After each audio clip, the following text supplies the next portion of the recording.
नेता नगरी के इस सत्र में हम बात करेंगे मदरसों पे और मदरसों पर हो रही, मदरसों के सर्वे पे हो रही जो बयानबाजियां हैं और जो पूरी उलटबाजियां हैं और जो कंफ्यूजन है, जो आरोप हैं सरकार पर और कुछ नेताओं के एक दूसरे पर, हम उन सब पे बातचीत करेंगे, लेकिन थोड़ा एनालिटिकल नजरिए से देखने की कोशिश करेंगे कि बातें असल में कहां पे हैं, दिक्कतें असल कहां हैं और फिक्स कैसे किया जाना है।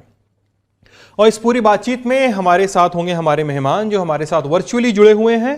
और सबसे पहले हम चलते हैं lieutenant general, retired lieutenant general Zamiruddin Shah के पास, जो एएमयू के पूर्व वाइस चांसलर भी रह चुके हैं, किताबें भी लिखी हैं, आर्मी में भी उन्होंने अपनी सेवा दी है।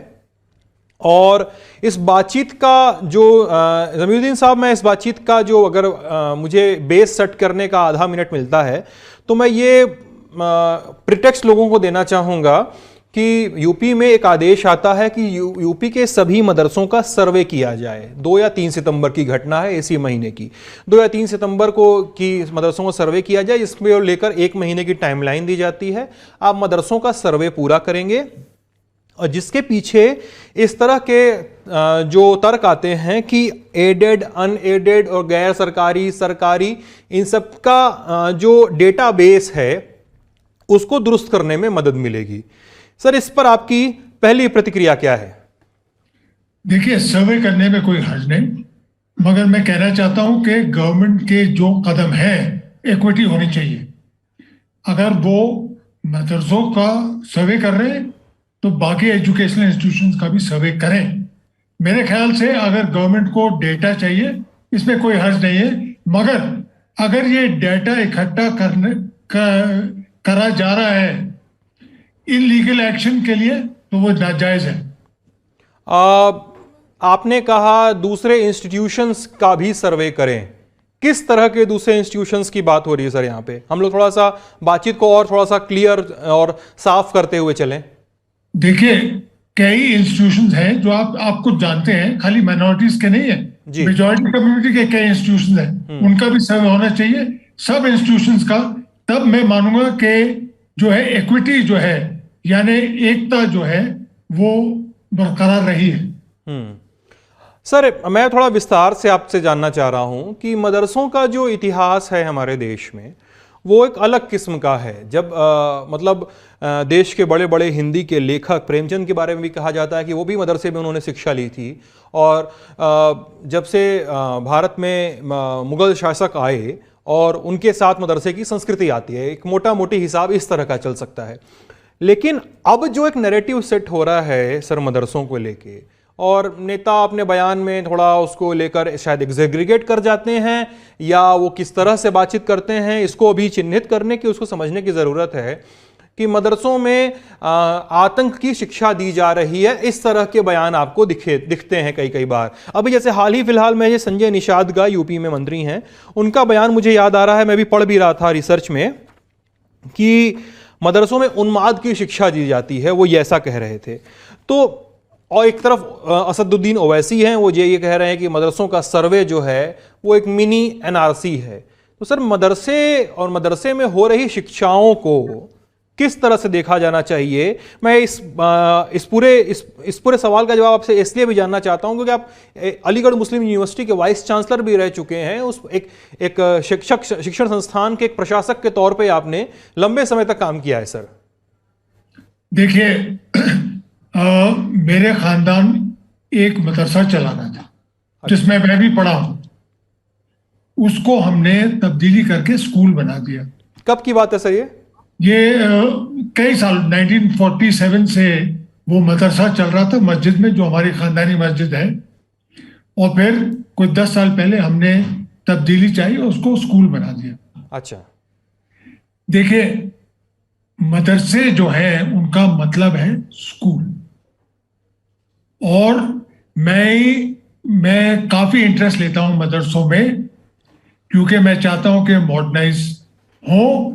और मेरा मुलायजा कई मदरसों का हुआ है, कहीं भी एक भी मदरसे मैंने आतंकवादी का सबक नहीं देखा।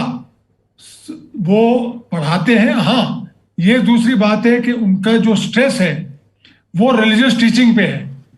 मगर मैं ये समझाना चाहता हूं कि जो स्टूडेंट्स हैं मदरसों के, उनको दुनिया का सामना करना पड़ेगा, और खाली कुरान और हदीस सीख के नहीं होगा, उनको मैथमेटिक्स, साइंस, कंप्यूटर्स सीखने चाहिए। तो आतंकवाद का नाम और निशान मैंने अभी तक किसी मदरसे में नहीं देखा। अगर गवर्नमेंट को शक है कि किसी मदरसे में आतंकवादी का सबक सिखलाया जा रहा है, उसके खिलाफ एक्शन करिए, क्यों नहीं करते? मगर ये धब्बा लगाने के लिए, ये धब्बा आप लगा रहे हैं कि सब मदरसों में एंटी नेशनल टीचिंग हो रही है, मेरे ख्याल से बिल्कुल गलत है। ओके। लेकिन अब इसी समय हम लोगों को उस पूरे सेटअप के बारे में भी सर बात करना चाहिए। मुझे लगता है कि जैसे मैंने जितना ग्राउंड कवर किया अपने आसपास, जितना भी मदरसों में गया, जैसे मैं कुछ मदरसों में गया तो वहाँ बच्चों से बात की, उनसे पूछा कि बच्चों से आप एक जनरल सा सवाल पूछते हो कि भैया बड़े होके क्या बनना चाहते हो, तुम क्या बनोगे बड़े होके? आप किसी भी स्कूल में जाइए, किसी भी विद्यालय में जाइए, आप ये पूछते हैं। तो मुझे हर तरह के लोग मिले हैं। कुछ बच्चे कहे कि हम मौलवियत पढ़ना चाहते हैं, मतलब मौलवी होने की पढ़ाई करना चाहते हैं। कुछ बच्चों ने कहा कि हम साइंटिस्ट बनना चाहते हैं। कुछ बच्चों ने कहा कि हम बिजनेस करना चाहते हैं। मेरे पास एकदम मिश्रित किस्म के जवाब हैं। मतलब कोई ये नहीं कहता है कि वो, मतलब एक उसमें वो नहीं है कि हम मौलवियत ही करेंगे, मतलब कोई ये नहीं कहता है कि हम मॉडर्न एजुकेशन में ही जाएंगे।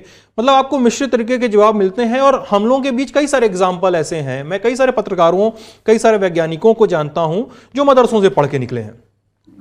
लेकिन क्या मदरसों में पढ़ने से मॉडर्न एजुकेशन जो है, और जिस तरह से स्कूलों में मदरसों में एनसीईआरटी की किताबें लागू करने का डिसीजन लिया जा रहा है, तो क्या मॉडर्न एजुकेशन अभी अनुपस्थित है मदरसों से? क्या मतलब ये ऐसा है क्या कि मदरसे में बच्चा पढ़ा, बाहर आया और फिर से उसको कॉम्पिटिटिव एग्जाम्स के लिए या हायर एजुकेशन के लिए उसको एक अलग क्रैश कोर्स करना पड़ा क्योंकि वो एक उस पूरी कदम ताल में शामिल नहीं हो पा रहा है? ज़मीरुद्दीन सर, देखिए, जब मैं वाइस चांसलर था अलीगढ़ मुस्लिम यूनिवर्सिटी का, तो मैंने ये कमी जो है मदरसों में पाई। अच्छा। और हमने एक कोर्स शुरू किया जिसको हम कहते हैं ब्रिज कोर्स, यानी पुल बांधना मदरसा एजुकेशन से मॉडर्न एजुकेशन तक। तो हर साल एएमयू में 100 मदारिस आते हैं, 75 लड़के और 22 और 25 लड़कियां। और मैं आपको बताना चाहता हूं कि एक साल में उनका जो रुझान जो है बिल्कुल बदल गया। उन्होंने अंग्रेजी सीख ली, इंफॉर्मेशन टेक्नोलॉजी सीख ली और सोशल स्टडी सीख ली। और अभी तक उनका रिजल्ट जो है 100%, यानी वो ओपन कॉम्पिटिटिव एग्जामिनेशन में यूनिवर्सिटी में दाखिला लिया उन्होंने ग्रेजुएशन के लिए। मेरा ये ख्याल है कि अगर हम मदरसे के बच्चों को अपॉर्चुनिटी दें, उन्हें रास्ता सिखलाएं, तो कोई वजह नहीं है कि वो पीछे रहेंगे। प्रॉब्लम एक ये है कि जो मदरसे चला रहे हैं, जो टीचर्स हैं, वो खाली कुरान और हदीस जानते हैं। तो निहायत जरूरी है कि वी ट्रेन द टीचर्स, यानी टीचर्स का भी एजुकेशन होना चाहिए, तभी मदरसों में तब्दीली आएगी। अगर वही टीचर्स रहे जो कि बाहर का एजुकेशन जिनको नहीं मिला है, तो कोई तब्दीली नहीं आएगी। तो यानी आप कह रहे हैं कि जो आपने एएमयू में इंप्लीमेंट किया, एएमयू में लागू किया, आप लोगों ने जो चेंजेस लाए आपके सिस्टम ने, आपके समय के, उसको थोड़ा ग्रास रूट लेवल पे भी होना चाहिए। बिल्कुल। और हमारा ये कोशिश है, देखिए हमने एक अलायंस बनाया है जिसका नाम हमने रखा है alliance for economic and educational development of the under privileged. Under privilege में सब जातियां, कोई हम भेदभाव नहीं कर रहे, मगर आपको मालूम है कि अंडर प्रिविलेज में कौन से जो पिछड़े हुए वर्ग हैं वो कौन है। तो उसी इलाके में हम लोग कोशिश कर रहे हैं। और हमने आजम कॉम्प्लेक्स से एक एग्रीमेंट पूना में ये एग्रीमेंट बनाई है कि हर महीने हम 100 टीचर जो है वहां भेजेंगे। वहां उनको अंग्रेजी, मैथमेटिक्स और इंफॉर्मेशन टेक्नोलॉजी दी जाएगी। ये जब टीचर्स वापस जाएंगे तो बहुत फर्क पड़ेगा। हाँ, मैं और एक बतलाना चाहता हूं कि तकरीबन 10 साल में तकरीबन 1000 बच्चों ने ये जो है ब्रिज कोर्स एएमयू में करा है ओके। और उनको एडमिशन मिले हैं। और मैं आपको बतलाना चाहता हूं कि ये एजेंट्स ऑफ चेंज है। ये अपने मदरसों में वापस जा रहे हैं और कह रहे हैं देखो हमें देखो, हम मदरसे में पढ़े मगर हमने 1 साल का ब्रिज कोर्स किया, मैथमेटिक्स, अंग्रेजी, इंफॉर्मेशन टेक्नोलॉजी सीखी और हमारे लिए नौकरियों के रास्ते खुल गए। ये जरूरी नहीं है कि मदरसे के जो बच्चे हैं वो खाली मौजिन और इमाम बने। बिल्कुल गलत फहमी है। मदरसों को बदलना चाहिए, मदरसों को मॉडर्नाइज करना चाहिए। हाँ, दीनी तालीम बहुत जरूरी है मगर उसके साथ साथ जैसे क्रिश्चियन सेमिनरीज होती हैं, जो क्रिश्चियन प्रीस्ट होते हैं वो पीएचडी करते हैं और प्रीस्ट भी बन जाते हैं। ऐसे ही दिशा में हमारे मदरसों को चलना चाहिए। लेकिन सर इसमें एक जो बेजा किस्म की बयानबाजियां हैं, मतलब इसका सपोर्ट करने वालों और इसका विरोध करने वालों की, वो सर इस पूरे डिस्कोर्स को ना मुझे लगता है कि कहीं और ले जाती है। जैसे कोई मदरसा संचालक है, वहाँ पे पढ़ाने वाला जो शिक्षक है उसको कितना ज्ञान है जैसा आपने अभी बताया, अगर उस हिसाब से भी चलें तो वहाँ पे कुछ ऐसे लोग हैं जो ये कह रहे हैं कि सर्वे करने आएगा तो चप्पलों से पीटेंगे, इस तरह के बयान हैं। तो कोई कह रहा है कि हम आधुनिकीकरण करना चाहते हैं। तो क्या सर एक सरकारी आदेश जिसके बारे में लोग ये भी कह रहे हैं, मेरी कुछ पत्रकारों से बात हो रही थी, सर्वे का जो आदेश आया, क्या उसको लेकर उसका अनुवाद और सरल और उसको मैं कैसे कहूँ, उसको थोड़ा सा और ज़्यादा लोगों के बीच में फैला कर नहीं रखा जा सकता था कि इतना कन्फ्यूज़न ना हो इस पूरे आदेश के बीच? देखिए, कंफ्यूजन यूं हो रहा है क्योंकि मदरसे वाले समझ रहे हैं कि खाली उन पे सर्वे हो रहा है। मैंने आपको पहले बताया कि गवर्नमेंट का कोई भी स्टेप हो, इक्विटी होनी चाहिए, बराबरी, सब जगह बराबरी होनी चाहिए। अगर मदरसे वाले ये समझ गए कि ये सर्वे हर एजुकेशन इंस्टीट्यूशन में हो रहा है तो उनको गलतफहमी नहीं होगी। इसी वजह से गलतफहमी है कि खाली मदरसों को टारगेट किया जा रहा है और गवर्नमेंट को इस गलतफहमी को रिमूव कर देना चाहिए। सर मुझसे कुछ लोग अभी पूछ रहे थे शूट के दरमियान ही कि जिस मदरसे की अभी आप बात कर रहे थे कि आपकी प्रॉपर्टी पे वो मदरसा था जिसको आप लोगों ने स्कूल पे बनाया, आपके भाई नसीरुद्दीन शाह वो भी वहीं पढ़े हुए हैं, क्या कहानी है सर? जी नहीं, देखिए मैं बचपन में मैं अपने नाना के साथ आई एम सॉरी मैं इंटरप्ट कर रहा हूं सर, लोगों को बता दूं जिनको आउट ऑफ कंटेक्स्ट लगेगा। देखिए अभिनेता नसीरुद्दीन शाह और जमीरुद्दीन शाह साहब, देखिए मेरा संबंध जो है मेरी फैमिली के साथ 5 साल की उम्र पे शुरू हुआ था जी।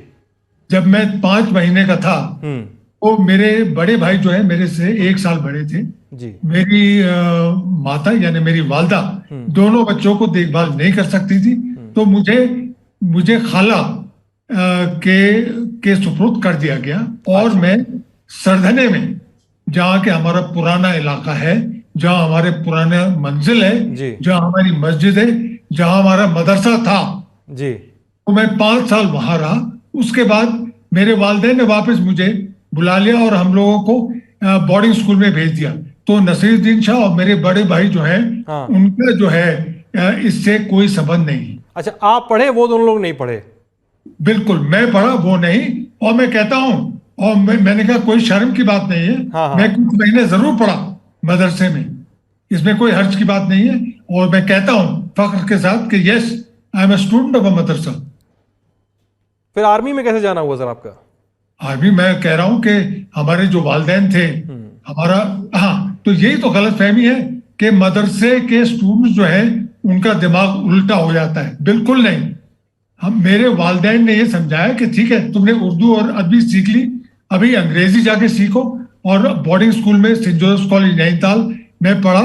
वहां मैंने बचपन से ही ये इरादा कर लिया था कि मैं फौज में जाऊंगा, क्योंकि मेरा ख्याल ये है कि ये भारतवर्ष जो है हमारा मुल्क है और सबको, खासकर हमें, इसकी उन्नति और इसकी रक्षा करना जरूरी है।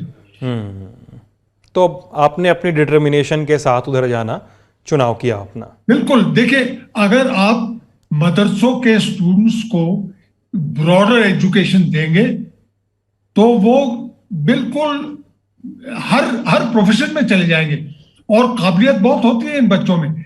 जिस बच्चे ने हाफिज कुरान सीख लिया, यानी अब रटने की बात है या कुछ भी है, यानी जिसने हाफिज जो बच्चा जो है 12 साल की उम्र पे हाफिज कुरान हो गया, वो कोई भी सब्जेक्ट सीख सकता है और माहिर हो सकता है उस सब्जेक्ट में। मैथमेटिक्स, साइंस, आप कुछ भी पढ़ा लीजिए, इन बच्चों को ये जल्द से जल्द सीख जाएंगे।